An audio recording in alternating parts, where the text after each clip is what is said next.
Hello everyone, hope you're doing well. Today we're back on the updates 1.98 dev server and it's time to have a look at a new Soviet vehicle. This is the Khrizantema, I think is how you say it, S, and I just want to say it isn't fully done on the dev server yet, but I did want to demonstrate some of the powers that it's going to have going forward and also, some of the ways it's going to work and talk about the vehicle in general. So the first thing is first, this is a Bmp3 chassis, and on top of this Bmp3 chassis is a tracking radar director, as you can see here, and some ATGMs. So you can kind of guess where this is going. This thing has a tracking radar which fires off ATGMs after locking onto targets. But this isn't just a normal tracking radar that you will be used to in War Thunder. This machine has a ground-to-ground radar. So this is something which we've not seen in War Thunder before. We've seen an air-to-air radar for a lot of planes, for a lot of helicopters. We've seen an air-to-ground radar for helicopters in the form of what the Apache, the AH-64D has, but we've never seen a true ground-to-ground radar. And what that means is this thing here is able to pick up targets on the ground with its director, and also, I'm sure, with its receiver. So this means that you can pretty much track targets which are going around the map. Now luckily, this thing doesn't have scouting, because that would be pretty broken, but I think for this cardboard box it wouldn't actually be too bad, because it would give it another use instead of, let's fire the ATGMs at stuff, but it does have some nice little additions. It has access to thermals as a rank 4 modification, and it also has access to 2 ATGMs. You've got the ATGM 9M123, this is a tandem ATGM or a tandem charge, which means that, we've talked about how they work in the past, and what this has is 1200 millimeters of penetration at 0, 1039 millimeters at 30, and 600 millimeters at 60. So this should pretty much go through anything that you're going to deal with in War Thunder at this current time. It also goes at 550 meters per second, has a firing range of 6 kilometers. There might be some helicopters that outrange you, but overall you're going to be able to kill anything that's on the ground. Then you have this upgraded rank 3 one. This is an ATGM HE, an anti-tank guided missile, the 9M123F, and this only has 61 millimeters of penetration. It does have a larger warhead on it though, explosive mass of 6 kilograms, with a TNT equivalent of 9.25 kilos, 24 kilos, and it also goes the same distance as the other one, and we'll test out both just to kind of show you the difference between two of them. But also, you can see it carries 14 of them, and it has a really cool mechanism. It basically just comes down, picks them up, and then goes back up. But it isn't fully there yet. It's a little bit buggy on the dev server, but you can see where they're going for it. It's kind of like with the Sturm-S. When that first came out, it was a little bit buggy, but at the end of the day, it worked pretty well. It also has a crew of 2, so this thing, its cardinal sin is its survivability. It is literally just a box, which can get killed by pretty much anything, whether it be artillery, whether it be pretty much anything, whether it be just something shooting the ATGMs if they're in their pockets. We've seen with machines like the M901 and also others, such as the Raketans, you can detonate the ATGMs above vehicles and just set them asunder and just annihilate them. And this Khrizantema is definitely something which I can see that happening with. And also, the fact that you will easily get killed by helicopters, you'll be hull broken, or even just kill the crew, or at least one of them, and then you're out of action. So this machine doesn't have really any armor. It's got 30 millimeters on the front at most, so not great, and then on the sides 30 as well. So you'll be able to pen this with pretty much anything that you find. On the top it's 10 millimeters, which is really bad, and especially since this is where all the ammo is stowed. So 10 millimeters to stop stuff like Defers and Vulcans being, or M61s I should say, being able to annihilate this.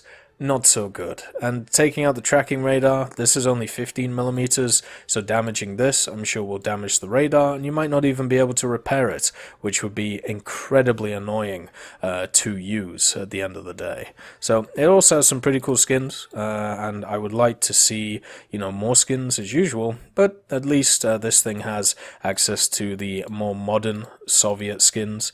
I'm pretty sure this vehicle is still used today when it comes to its usefulness, so that just shows you that it is a vehicle which has stood the test of time, even though it hasn't been around for too long. And then also the Finnish one, which is probably the nicest camo out of them all, but we'll go for the deforming forest, just because why not? 200 GE, always a steal for skins. And let's have a look at the test drive, and we'll test out both ATGMs on a variety of targets, and I'll also show you how the ground radar works. So as I said, it's kind of bugged right now. You can't actually change the type of radar it is, so you're stuck with this little box, and you can only really turn it on and off. But you can see, even from that little box on the left, how it's supposed to work. It's supposed to work and track the units on the ground. So you can see it's tracked 4 units right now, so that is bang, bang, bang, and bang, right? If we move it a little bit, and we have a look over here, it should also track this one if we ask it to, right? There we go. So it's tracking that leopard that we see right there. Then if we do another initial scan, once again, it can see those 4 targets. So imagine if you want to shoot more than one target at once. So you target that one, you aim over here, you fire once, and then you fire twice, and you can optically guide the second missile in while the other one is still in the air. So let's just do it again. So that's probably not going to hit because there's the ground in the way. So let's just set it up. So we're looking at that dude, and we fire the ATGM. We fire the second ATGM. The first ATGM still tracks, and the second ATGM we screw up the optical guiding. But you can see how you can hit multiple targets at the same time. And the only limiting factor for this machine is the fact it only has 2 of the ATGMs possible. And you can see, as I said, a little bit buggy, but that's okay. The main thing is you are able to do that. And you're able to scan for targets, so you can scan for targets over here. We know that there is a machine over there, so we can just fire it over this way, and it's going to track on it anyway. And then if we want to fire another one, it's going to track on it as well. So as long as the other one is in the air, the tracking system can only track one missile to go to one target at once, and then the second one, at least right now, has to be optically guided.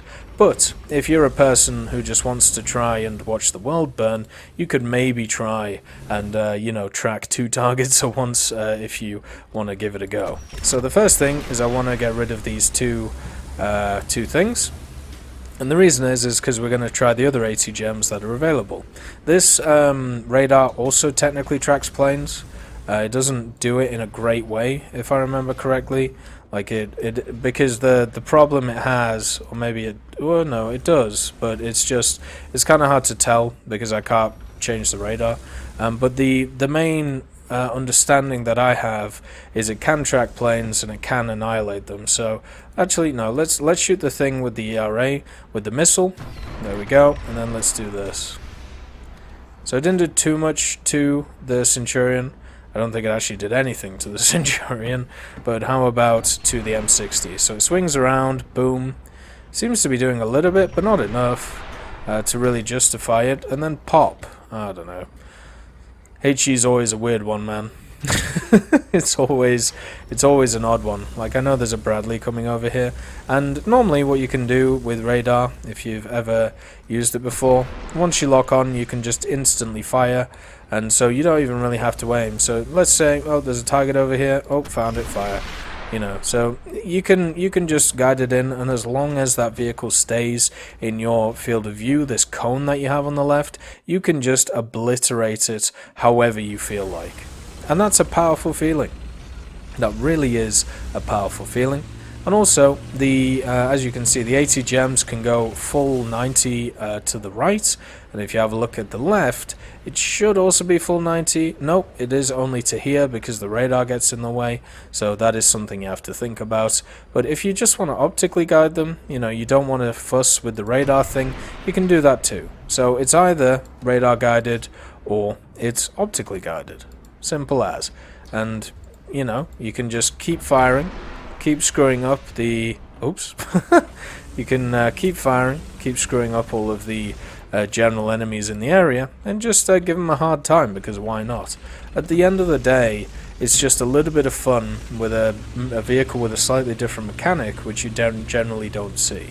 It's a vehicle which, in my opinion, is really interesting, and I think on it won't be too broken as a system, but I'm worried when we get a system which is similar to this on a meta vehicle, and I'm worried it may take over the game, because basically you just spam out the radar, and then let's say it's like a modern fire control system where you lock onto a target, and then computer in your tank or whatever you're in is able to, you know, work out where to fire. So pretty much you just go bing and then fire, kind of like how that system for the PARs worked for the helicopters, you know, just auto lock bang, auto lock bang, auto lock bang. Take all of the skill out of the game.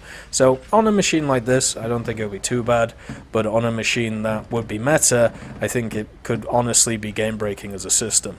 Anyway, I hope you all have a wonderful day, and I'll see you next time.